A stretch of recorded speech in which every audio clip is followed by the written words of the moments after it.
오늘 이 예배에 참여한 우리 모든 믿음의 성도님들 또한 영상으로 또 예배에 참여하는 우리 모든 믿음의 성도님들에게 주님의 이름으로 평안을 빕니다. 2017년 1월 9일 타계한 폴란드 출신의 유대인 사회학자 바우만이 현대를 뭐라고 정의했느냐? 액체다, 이렇게 말했습니다. 다시 말해서 이전의 모든 것들은 견고한 상황이었는데 반대로 현대의 모습은 어떻게냐? 유동적이다라는 얘기예요. 유동적이다.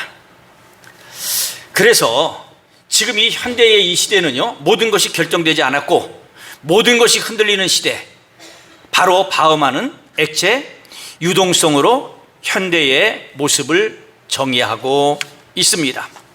또 사회학자 백이라고 하는 사람은 이 시대를 가리켜서 뭐라고 얘기했느냐 하면은 위험한 사회로 기술하고 있습니다. 이러한 모습이 가장 잘 반영된 곳이 어디냐? 가족이다. 그래서 가족이며 결혼인데 우리가 출생률이라든가 혼인율이라든가 이혼율, 이러한 것들을 놓고 볼 때에 이와 같이 지금은 가장 위험한 사회, 가장 위험한 시대이다 라고 서울신학대학 종교사회학과 교수가 이야기를 했습니다. 저는 여기에서 이제 한 걸음 더 나가가지고서 이와 같이 지금 가장 이러한 모습, 지금 이 사회가 유동적이고 또한 이 액체와 같은 그러한 시대인데 이것이 가장 잘 반영된 것이 또 어디냐? 저는요, 우리 교회와 우리 신앙인들의 모습은 아닌가, 이런 생각을 갖게 됩니다. 왜 그런가 하면 지금 이 사회는요, 아주 변화무쌍한 시대에 또한 이런 흐름에 우리가 이제 살고 있는데, 이 교회는요 그냥 하나의 진리의 말씀을 놓고 그 말씀을 그냥 지키면서 살아가고 있습니다. 이것이 진리입니다. 이것은 변하지 않습니다. 이 말씀 따라 살아가야 합니다. 다시 말씀드리면은 이 사회는 변화무쌍하게 지금 막 바뀌고 있어요. 발전해 가고 있어요. 그런데 교회는 안 바뀐다는 얘기예요. 진리의 말씀이. 여러분들이 이제 이러한 이야기를 들어보셨는지 모르겠습니다만은 포스트 모더니즘, 이러한 포스트 모더니즘의 이런 물결이 이제 이 사회에 이렇게 흘러가면서 이 경계의 해체, 또한 탈장르화, 맨 처음에 이제 이러한 그 운동이 어디서 일어나는가 하면 문화 예술 쪽에서 일어났어요. 그래서 이제 우리가 영화 같은 데 보면은 영화에서 아주 파격적인 장면들이 많이 나와요. 우리가 이 사회에서 우리가 기존에 갖고 있던 어떤 도덕, 어떤 가치, 또한 이 전통, 이런 것을 파괴해버린 것이 어디냐? 이 예술의 세계였습니다. 그래서 이러한 영화라든가 또한 미술이라든가 또 행위예술이라든가 뭐 등등 이런 데서 많이 나타났습니다. 그런데 이러한 바람이 그러한 이 예능 쪽에서부터 일어났지만은 이것이 어디로 흘러오게 되느냐? 종교로 흘러 들어오게 된 것입니다. 그래서 우리가 정말로 그전에 갖고 있던 그러한 이념들, 그러한 가치, 우리가 중요하게 생각됐던 그러한 모든 것들이 어떻게 됐습니까? 다 무너져 내리고 있는 겁니다.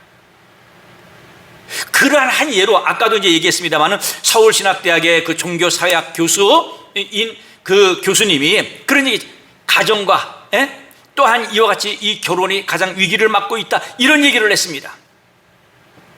우리는 참 이러한 모습들을 바라보면서 우리가 이 사회에서 우리가 어떻게 우리의 믿음과 우리의 신앙을 지키며 살아가야 할 것인가, 우리는 다시 한번 생각해 보아야 할 줄로 압니다. 그러니까 지금 이 사회의 풍조는요, 이 가치관이 흔들립니다. 삶에 많은 변화가 일어납니다. 인간 중심의 시대로 지금 가고 있는 거예요. 우리가 이제 하나님이 우리의 인류의 역사의 중심에 계셨었죠. 그러니까 예수 그리스도께서 오심으로 말미암아 어떻게 됐어요? BC와 AD가 나뉘어져 있습니다.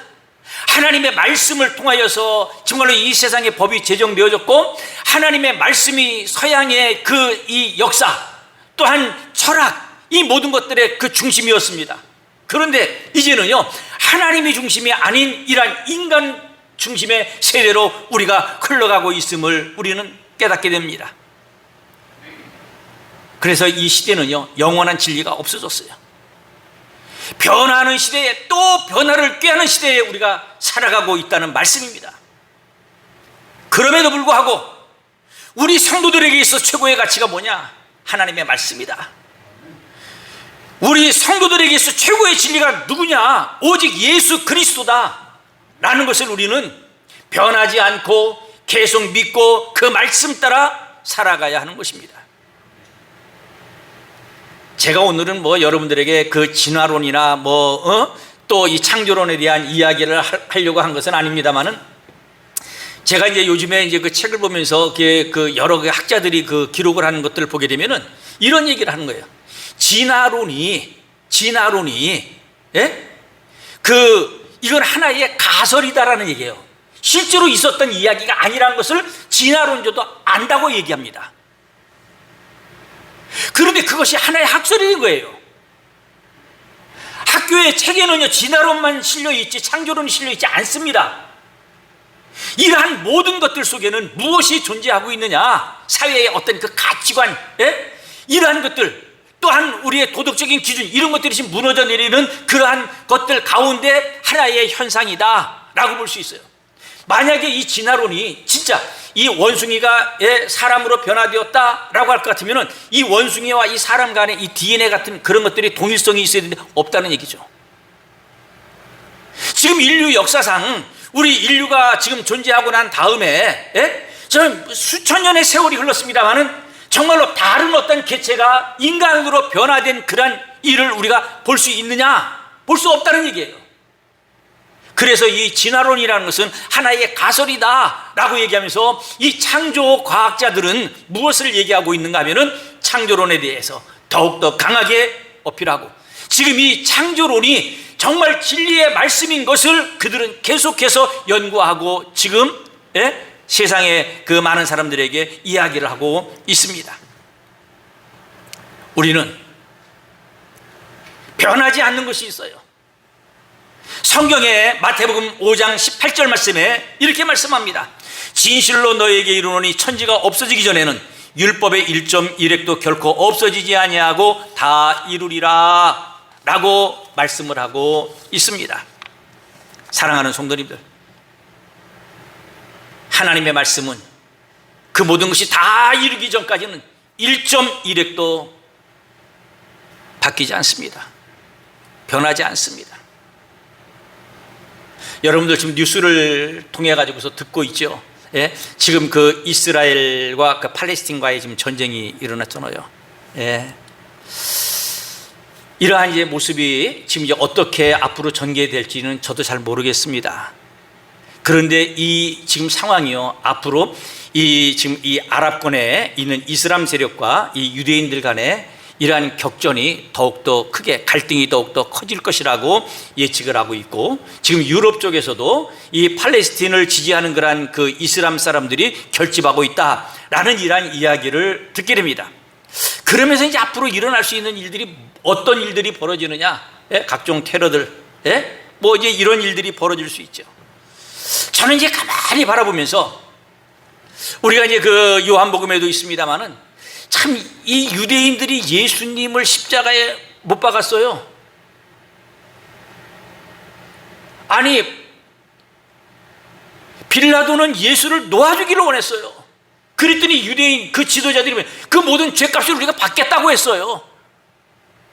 그래가지고서 유대인들의 이런 학살사를 보게 되면요, 정말로 기가 막힌 그러한 학살사들이 계속적으로 전개되고 있어요. 오늘날까지 이루어지고 있어요. 저는 이러한 모든 것들을 바라보면서 제 마음속에 느끼는 것이 무엇인가 하면요, 하나님의 말씀은 아직까지도 진행 중에 있다. 이제 유대인들이 우리 주님의 복음을 받아들이고 그들이 회개하고 돌아설 때 우리 주님께서 이 땅에 오시는 일이 남아있다라는 것을 우리가 바라보면서 우리는요, 더욱더 이 하나님의 말씀에 더욱더 집중해야 할 때가 아닌가, 이런 생각을 갖게 됩니다. 사도 바울은요, 성경은 능히 너로 하여금 그리스도 예수 안에 있는 믿음으로 말미암아 구원에 이르는 지혜가 있게 하느니라. 모든 성경은 하나님의 감동으로 된 것으로 교훈과 책망과 바르게 함과 의로 교육하기에 유익하니 이는 하나님의 사람으로 온전하게 하며 모든 선한 일을 행할 능력을 갖추게 하려 함이라 라고 말씀하고 있습니다. 우리는요, 말씀을 배워야 합니다. 말씀이 우리의 영의 양식이 되어야 합니다. 이 하나님의 말씀이 우리의 삶의 바른 지표가 되어야 하는 것입니다. 오늘 우리가 본문의 말씀 가운데서 저는 이 말씀을 전부 다 여러분들한테 뭐 상황이 어떻고 시대적인 배경 이런 얘기는 다 생략하고 이 말씀 가운데 우리가 집중해야 될 말씀이 있습니다. 우리가 16절 말씀해 보니까 여기에 뭐라고 말씀하고 있습니까? 만군의 하나님 여호와여, 나는 주의 이름으로 일컬음을 받은 자라 라고 말씀하고 있습니다. 사람들이 당신 누구요? 라고 물어볼 때 이렇게 얘기합니다. 기 아무아무개입니다. 나는 박 아무아무개입니다. 나는 이 아무아무개입니다. 뭐 등등 이렇게 부릅니다. 또 당신은 누구십니까? 라고 물으면 나는 누구의 애비입니다. 나는 누구의 어미입니다. 이런 얘기합니다. 또 물어보면 뭐라고 하냐? 나는 아무개의 자식입니다. 이렇게 얘기합니다. 예? 그런데 세상 사람들은 전부 다가 이렇게 이야기하고 있어요. 우리들도 그렇게 이야기하고 있습니다. 그런데 특별히 우리에게는 있어야 할 이름이 또 있습니다. 무엇입니까? 바로 그것은요, 우리가 성도라는 이름입니다. 성도. 예? 성도라고 하는 말은요, 거룩한 무리라는 뜻입니다. 누가 거룩합니까? 이 세상에 거룩하신 분은 단 한 분, 오직 성삼위 일체 하나님 한 분이십니다. 그런데 우리는 누굽니까? 그 하나님을 믿는 하나님의 백성들입니다. 그래서 하나님 때문에, 그 거룩하신 하나님을 믿고 있기 때문에 우리가 어떻게 되었습니까? 우리가 성도가 되었습니다. 단순히 우리가 교회에 다닌다고 성도가 되지 않습니다. 자신의 죄를 깨닫고 회개하고 우리 주님을 우리의 마음속에 영접하고 그리고서 오직 성부와 성자와 성령의 이름으로 세례를 받고 주님과 신령한 관계를 맺어서 이제 우리 주님과 한 몸이 된 사람, 그 사람이 누구냐? 바로 성도입니다. 그래서 에레미야 선지자는 만군의 하나님 여호와시여, 나는 주의 이름으로 일컬음을 받은 자라라고 말했습니다. 주의 이름으로 일컬음을 받은 자, 바로 누굽니까? 바로 거룩한 성도입니다. 주의 이름으로 일컬음을 받은 그 사람, 어떤 사람입니까? 복된 사람입니다. 행복한 사람입니다. 우리가 세상에서 육신으로 다른 사람들과 비교할 때 우리는 사실 뭐 특별한 건 없어요. 예? 가진 것도 별로 없고 배운 것도 많지 않고 지위, 명예, 권세도 별로 없습니다. 그런데 우리가 육신적으로는 이 세상 사람들과 다를 바가 별로 없어요. 그런데 특별히 우리는요, 영적으로는 그들과 다른 점이 분명하게 있습니다. 세상 사람들에게 없는 것이 우리에게 있다는 얘기입니다. 바로 그것이 무엇입니까?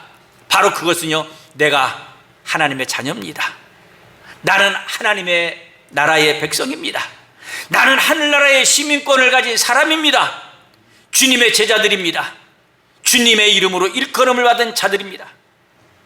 얼마나 귀한 존재들입니까? 문제는 우리가 이 이름만 가지고 있다고 해서 모두 존귀하게 되는 것은 아닙니다. 우리는 이름값을 해야 합니다. 성도는 성도로서의 이름값, 또 직분을 가진 사람들은 직분을 가진 그 사람으로서의 이름값, 다시 말해서 집사는 집사로서의 이름값을 해야 되고, 권사는 권사로서의 이름값을 해야 되고, 장로는 장로로서의 이름값을 해야 되고, 목사는 목사로서의 이름값을 해야 하는 것입니다. 사실 저도 목사입니다마는, 예? 당신은 목사로서의 이름값을 하고 있습니까? 라고 물을 때 부끄럽지요. 부족하지요. 예? 나는 그렇게 하고 있습니다. 예? 이렇게 얘기하면 얼마나 좋겠습니까?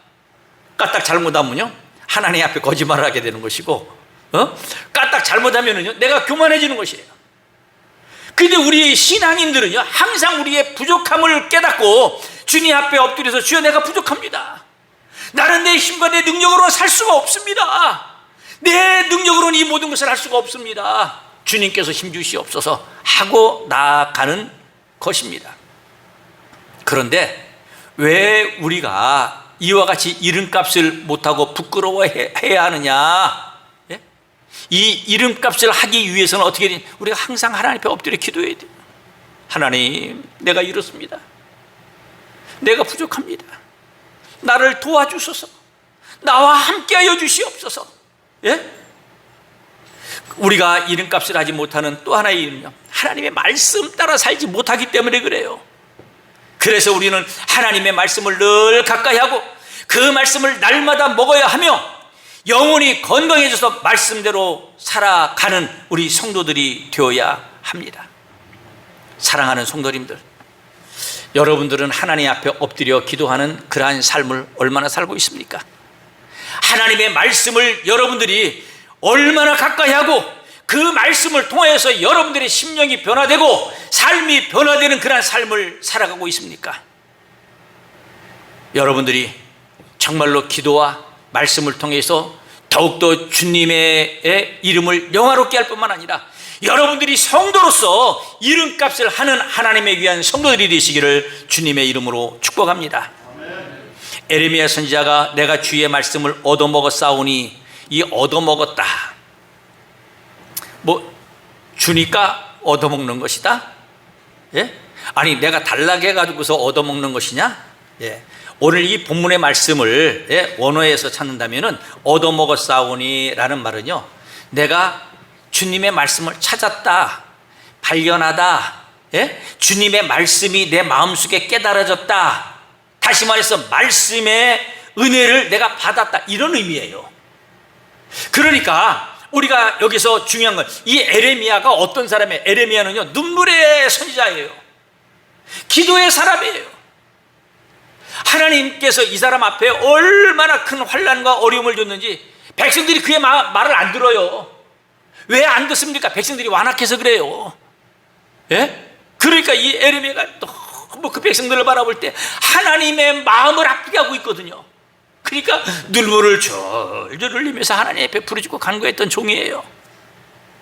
그러니 그가요, 이와 같이 내가 주의 말씀을 얻어먹었습니다. 다시 말해서 주님의 말씀이 내 마음속에 깨달아졌습니다. 주님의 말씀이 오늘 내가 새삼스럽게 발견하게 되었습니다. 우리 주님의 은혜가 내 마음속에 임했습니다. 이런 얘기예요.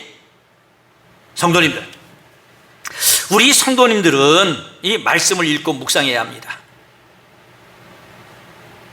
혹은 목회자가 전해주는 이 주의 목회자가 전해주는 말씀을 통해서 하나님의 말씀이 깨달아지고 말씀의 은혜를 받아야 하는 것입니다.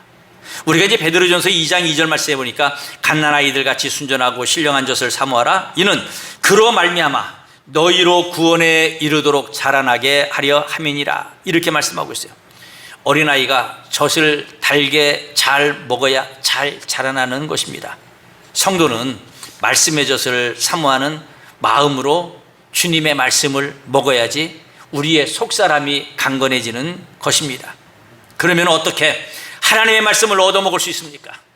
하나님의 말씀을 얻어먹기 위해서는 여러분들이요, 평상시에 주님의 말씀을 자꾸만 상고해야 합니다.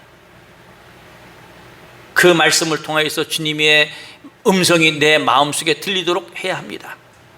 그래서 우리가 이 하나님의 말씀에 대한 이 사모하는 마음 없이는요, 하나님의 역사가 우리의 삶 속에 임하지 않습니다. 하나님의 은혜가 우리에게 임하지 않습니다. 그래서 자꾸만 말씀을 상고해야 합니다. 특별히 우리 운동교회 성도님들 성경 통독을 하는데 참으로 감사를 드립니다. 여러분들은 말씀을 사모하고 주님을 사랑하는 성도들입니다. 그러나 이게 성경을 통독하는 거 여기서 절대로 끝나서는 안 됩니다. 예? 그냥 성경을 통독하는 거, 그냥 그것을 듣고 눈으로 보고 그리고 막 지나가면은, 예? 그 성경 말씀 속에 이런 말씀이 있구나, 이런 말씀을 우리 주님께서 하셨구나, 이렇게는 우리가 느껴지지만은 그 말씀 속에 깊이 들어갈 수가 없어요. 그래서 우리가 성경 통독을 하는 사람들도 성경을 읽는 가운데 다 읽고 난 다음에 내가 오늘 특별하게 관심을 갖고 보아야 될 말씀을 특별히 다시 한번 찾아서 그 말씀을 읽고 그 말씀을 묵상해야 합니다. 예? 그러니까 우리가 이제 보통 보면 큐티한다, 말씀 묵상한다, 이런 얘기 많이 하고 있죠. 예? 우리가 이 말씀을 자꾸만 음미하면서 그 말씀이 나와 무슨 상관이 있느냐, 오늘 주님께서 나에게 주시고자 하시는 말씀이 무엇인가 자꾸만 묵상해야 돼요. 그럴 때 우리 주님께서 우리에게 말씀해 주시는 것입니다.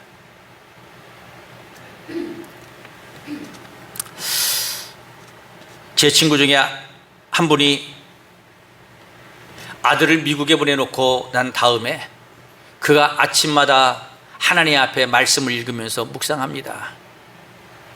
그런데 그 친구의 마음속에 하나님의 감동이 임하는 겁니다.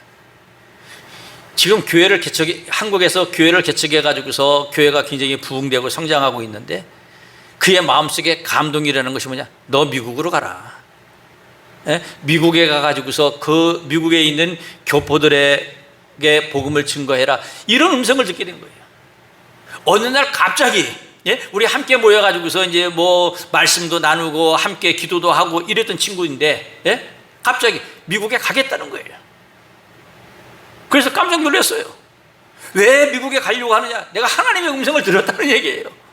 하나님께서 내 마음속에 갑자기 푸시했다는 얘기예요. 사랑하는 성도님들, 그렇습니다. 우리 주님께서 우리에게 말씀하실 때 그 말씀을 아멘으로 화답하고 그 말씀에 순종할 때 하나님의 귀하신 은혜가 우리에게 임할 뿐만 아니라 하나님의 역사도 임함을 우리는 깨닫게 됩니다. 여러분들, 성경 통독만을 통해서는 말씀에 깊이 들어갈 수 없어요. 우리가 이 하나님의 말씀을 깊이 묵상하고 그 말씀을 음미하면서 그 말씀 속에서 주님께서 나에게 주시는 말씀이 무엇인가를 우리는 날마다 깨달아야 하는 것입니다. 그것을 내 기도의 제목으로 삼아야 하고 그 말씀을 나의 삶 속에 실천으로 옮기는 이러한 삶을 살아가야 하는 것입니다. 또한 여러분들, 말씀을 얻어먹기 위해서는 어떻게 됩니까? 하나님의 말씀이 선포되는 시간에 하나님의 교회에 나와서 하나님 앞에 나와서 말씀을 먹어야 됩니다. 그러니까 교회에서 말씀이 선포되는 시간이 정해져 있어요. 그 시간이 언제입니까? 주일 낮 예배, 또 주일에 찬양 예배, 그리고 수요 기도회, 금요 증보 기도회, 새벽 기도회 뭐 등등 그렇습니다. 우리가요, 육신을 위해 가지고서는 하루에 3끼 식사를 잘 하고 있죠. 근데 영혼을 위해서 모이는 예배 시간에 우리가 하나님의 말씀을 먹어야 하는 것입니다. 육신을 위해서는요, 정말 우리가 하는 일들이 굉장히 많습니다. 3끼 식사를 꼬박꼬박 찾아 먹지요. 그리고 또 후식으로 맛있는 과일도 먹지요. 때를 따라는 뭐 달달하고 맛있는 그런 음식들을 찾아가지고서 우리가 먹지요. 거기에 더해서 우리는요, 각종 영양제들, 뭐 오메가3라든가 비타민 C라든가 뭐 등등 뭐 여러 가지 잘 먹어요. 무엇을 위해서 먹습니까? 우리 육신을 위해서 먹는 거예요. 여러분, 먹지 말라는 얘기 아니에요. 드세요. 육신 건강해야 돼요. 건강해서 건강한 육신을 가지고서 주님의 일을 해야 합니다. 그런데 중요한 거는요, 영혼을 위해서는 여러분들이 무엇을 하고 있느냐는 얘기예요. 영혼을 위해서 하나님의 교회에 나와서 우리 주님께서 우리에게 주시는 말씀을 통해서 우리가 깨닫고 은혜 받고 그래서 우리가 힘을 얻고 있느냐라는 것입니다.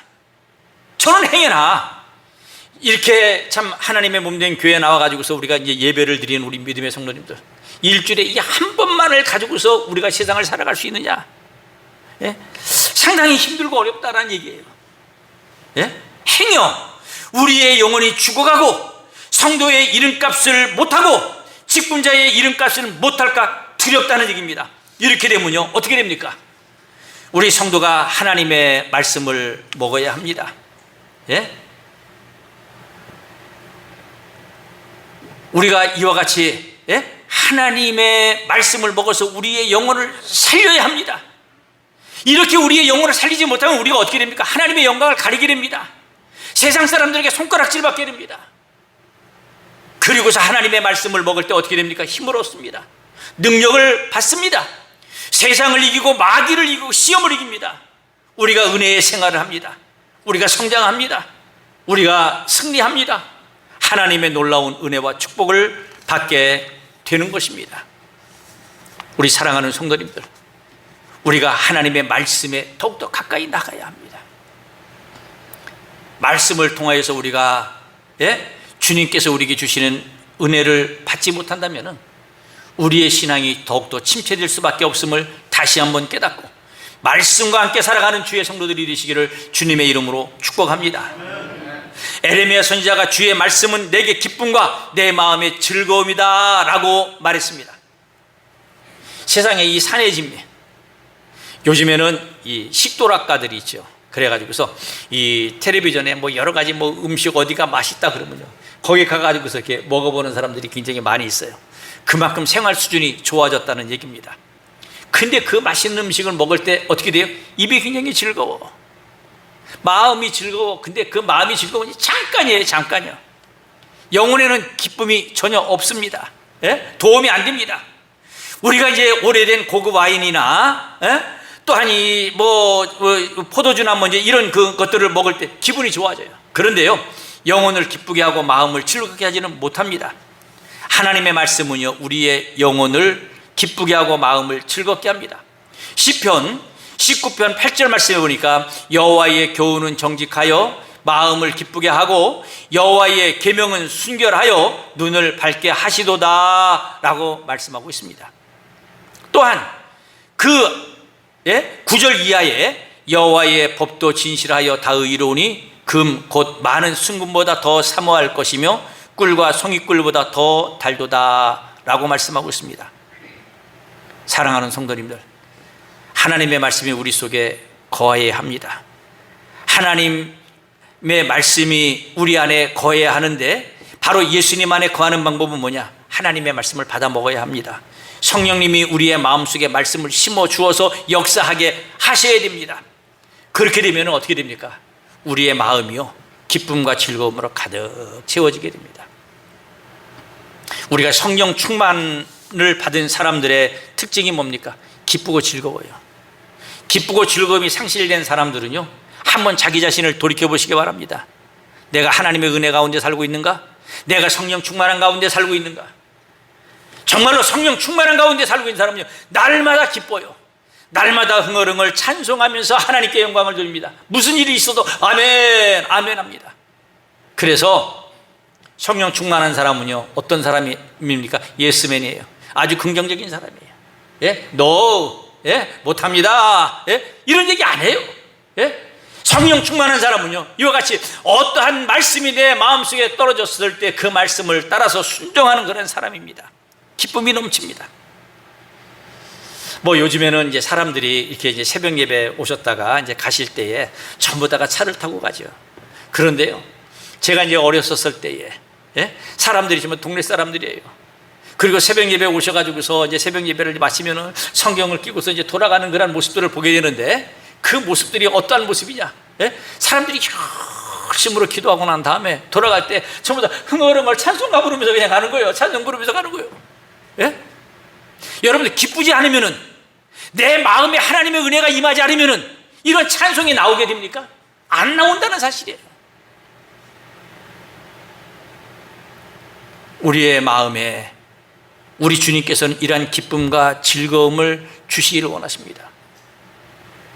누가 주는 거예요? 주님의 말씀이 내 마음속에 임하니까 그냥 기쁨과 즐거움이 있는 겁니다. 주님께서 우리에게 주시는 것입니다. 그래서 디모데후서 3장 15절 이하에 성경은 능히 너로 하여금 그리스도 예수 안에 있는 믿음으로 말미암아 구원에 이르는 지혜가 있게 하느니라. 모든 성경은 하나님의 감동으로 된 것으로 교훈과 책망과 바르게 함과 의로 교육하게 유익하니 이는 하나님의 사람으로 온전하게 하며 모든 선한 일을 행하기에 온전케 하려 함이니라 라고 말씀하고 있습니다. 이 모든 하나님의 말씀, 하나님의 감동으로 된 것입니다. 다시 말해서 하나님께서 우리의 마음속에 그 말씀을 통해서 우리에게 감동을 주시는 거예요. 말씀을 맺으려고 합니다.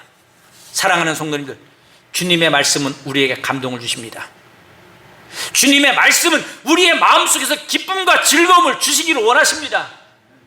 주님의 이 말씀을 여러분들이 갖고 살아가시기 바랍니다. 세상이 아무리 힘들고 어려워도 환난과 핍박이 다가온다고 할지라도 이 말씀을 굳게 붙잡은 사람은 이 세상에서 승리할 수밖에 없습니다.